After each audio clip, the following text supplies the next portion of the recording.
Balik. Syederalun, jelang berbuka puasa, suasana simpang BTN Loksmawe ramai oleh warga yang antri membeli minuman segar berwarna pink.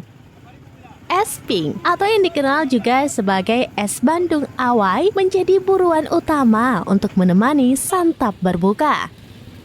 Henry, penjual es pink, mengaku minuman ini telah menjadi favorit warga Loksmawe selama bertahun-tahun. Meski harganya naik dari Rp5.000 menjadi Rp8.000 per bungkus, minuman ini tetap laris manis. Setiap hari, Henry bisa menjual hingga 2.000 bungkus es pink. Dengan harga Rp8.000 per bungkus, 2 bungkus Rp15.000 dan 3 bungkus Rp20.000, omsetnya bisa mencapai Rp12 juta per hari.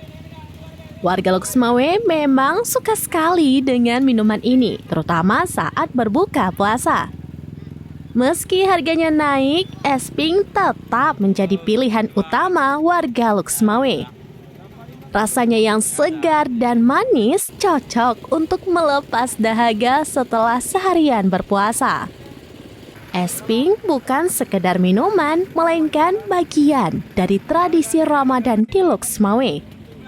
Kehadirannya selalu dinantikan, menambah semarak suasana berbuka puasa. 3 hari terakhir ini berapa omset kita per harinya? Berapa bungkus yang terjual? 2.000 bungkus.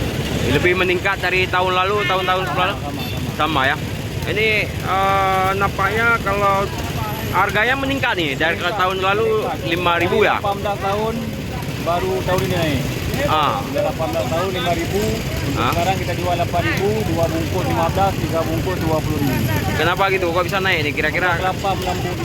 Harga kelapa. Harga kelapa hampir 100% naik.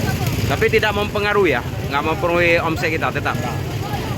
Berarti keuntungan kita per hari tingkat berapa? Belum tahu omset. Omset kalau... Dari Loksmawe, Saiful Bahri, SerambiNews.com. Download Tribun X sekarang. Menghadirkan lokal menjadi Indonesia.